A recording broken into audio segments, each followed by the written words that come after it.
गुस्से में अनिरुद्ध ने कह दी ऐसी बात जिसकी वजह से झनक छोड़ देगी अनिरुद्ध का घर। अनिरुद्ध और झनक के रिश्ते में दरार लाकर अर्शी और बिपाशा हुई खुश। क्या अब आदित्य का विश्वास भी हट जाएगा झनक के ऊपर से? जी हाँ दोस्तों, हम बात कर रहे हैं स्टार प्लस के शो झनक। दोस्तों, सीरियल झनक में काफ़ी ज़्यादा हाई वोल्टेज ड्रामा आपको देखने को मिलने वाला है। यहाँ आप देखने वाले हैं कि एक एक करके बॉस मेंबर्स झनक के चरित्र के ऊपर सवाल उठाएंगे। अनिरुद्ध के पापा कहने वाले हैं झनक जैसे लोग कभी ज़िंदगी में सेटल नहीं होते हैं। इनका हर शहर में कोई ना कोई बॉयफ्रेंड होता ही है। जैसे कि कोलकाता में अनिरुद्ध, मुंबई में आदित्य और कश्मीर में तेजस। हर जगह इसने अपने बॉयफ्रेंड बना के रखे हैं ताकि कभी ना कभी कोई तो काम आ ही जाएगा। इनको एक नहीं 10-10 लोग चाहिए होता है। और आदित्य, तुम इस लड़की से शादी करने के लिए आए थे। देख लो इसका असली चेहरा। तुम इसके साथ सेटल होना चाहते थे। और ऐसे लोग कभी ज़िंदगी में सेटल नहीं होते हैं। यह लोग कभी किसी के सगे नहीं होते हैं। तब तक कि तुम्हारे साथ रहेगी जब तक इसका फ़ायदा होगा तुमसे। जब तुमसे फ़ायदा मिलना बंद हो जाएगा या तुम्हें छोड़ के चली जाएगी। ऐसे लोग सिर्फ दूसरों के पैसे, इज्जत, शोहरत, दौलत से प्यार करते हैं, इंसान से नहीं करते। अनी का ही एग्जाम्पल ले लो। अनी के साथ भी ये रही। उसके इज्जत, दौलत, शोहरत से प्यार किया और इसने कोई प्यार व्यार नहीं करती है। यह अनिरुद्ध से बस उसको हिप्नोटाइज कर रखा है, अपने वश में कर रखा है, हमारे खिलाफ कर रखा है। उसके बाद दोस्तों, तनुजा अनिरुद्ध को कहती है कि तुमने कहा था ना इस लड़की पर विश्वास मत करो। तो तुम्हारे साथ ही रही है, इस किसी और के साथ लड़ा रही है। और कभी देखो देखो सबके सामने कैसे नाटक कर रही है। खुद ही मैसेज करके आदित्य को बुलाया, अब सबके सामने उसकी इंसल्ट करा रही है। इस लड़की के अंदर तो शर्म बची ही नहीं और दूसरों की इज्जत की धज्जियां उड़ा रही है और हमारा समय बर्बाद करवा रही है। अनिरुद्ध कहता है अपनी माँ को कि हाँ, मैं सब कुछ देख रहा हूँ और समझ भी रहा हूँ।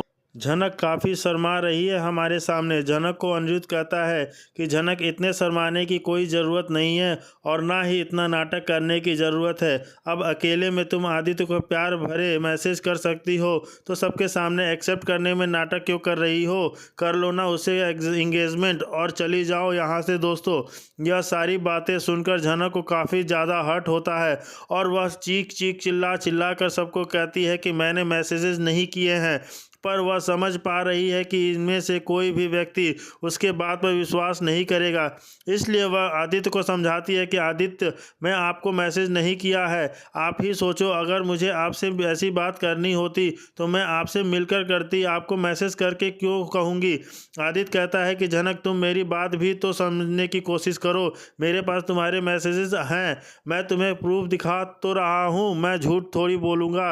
यह मैसेज तुझे कहाँ से आ जाएंगे बताओ? तो दोस्तों, इन लोगों की बातें सुनकर मीनू जी यहाँ कहने वाली है कि ऐसे भी तो हो सकता है कि झनक का फ़ोन कोई चुरा कर उससे मैसेज कर दिया हो। मीनू यह बातें करती है तो यहाँ झनक भी कहती है कि हाँ, ऐसा हो सकता है कि मेरा फ़ोन किसी ने चुराया और उससे मैसेजेस किया हो। दोस्तों, यहाँ अप्पू दी अनजाने में ही सही पर सच बात बोल देती है।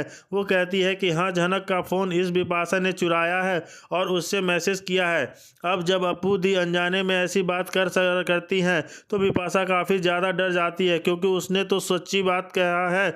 लेकिन वह उस बात को पलट देती है और कहती है कि मैंने कैसे इसका फ़ोन छूँगी? 24 घंटे फ़ोन इसी के पास रहता है तो कोई किसी का फ़ोन ऐसे कैसे ले लेगा? और एक बार ले लेगा, इतने बार कैसे ले लेगा? इसने तो कई बार मैसेजेस किए हैं। आते तो मेरे ऊपर आपको ऐसे फालतू इल्ज़ाम लगाने की कोई ज़रूरत नहीं है और मुझे कोई इंटरेस्ट नहीं है झनक की ज़िंदगी में। दोस्तों, यहाँ पे झनक कहती है कि 24 घंटे फ़ोन मेरे पास तो नहीं रहता है और मैं तो यहाँ प्रूफ करके रहूँगी कि यह मैसेज मैंने नहीं किया, किसी और ने मेरे फ़ोन से किया है। फिर यहाँ पे अर्शी भी झनक को बहुत कुछ सुनाने लग जाती है। झनक कहती है कि मेरी ज़िंदगी में ना कोई ऐसे लोग हैं जो मुझे खुश देखना नहीं चाहते हैं। किसी की जैसे कि सृष्टि मुखर्जी, और वह जिक्र करती है सृष्टि मुखर्जी का और कहती है कि सृष्टि मुखर्जी जैसे लोग अगर मेरी ज़िंदगी में रहेंगे तो मैं कभी भी खुश नहीं रह पाऊंगी, आगे नहीं बढ़ पाऊंगी।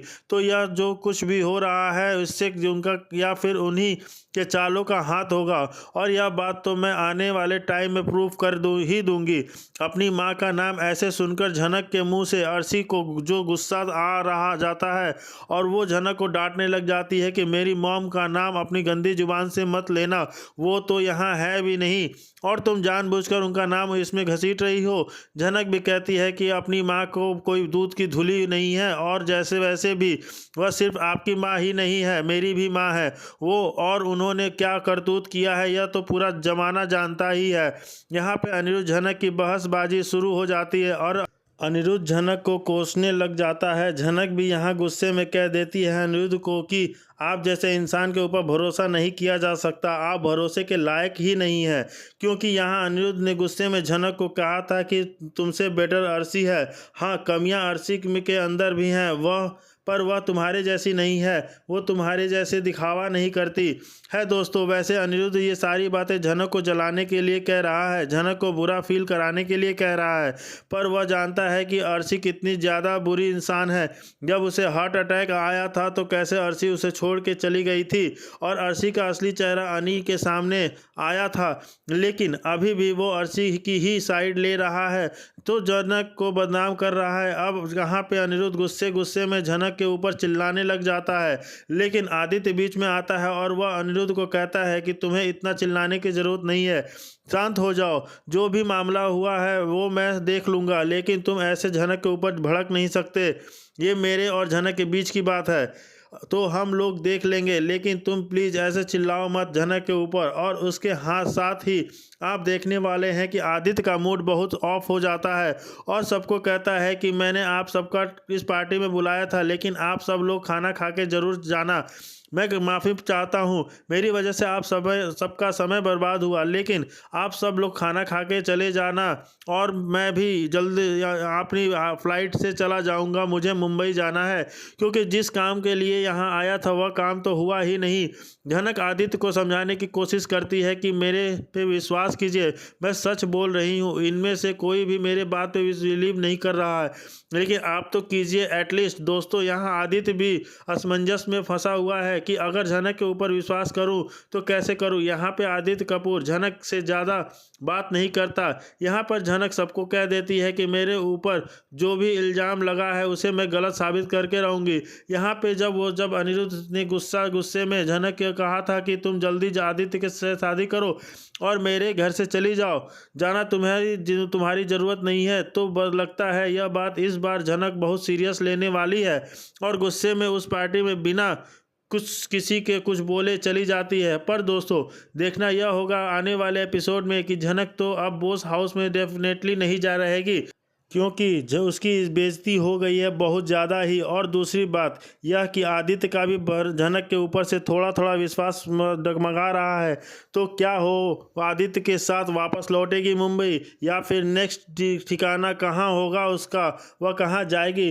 जो भी आपका यहाँ पे राय हो आप हमें कमेंट सेक्शन में बताइए। वीडियो अच्छा लगे तो इसे लाइक कीजिए, सब्सक्राइब कीजिए फॉर मोर अपडेट्स।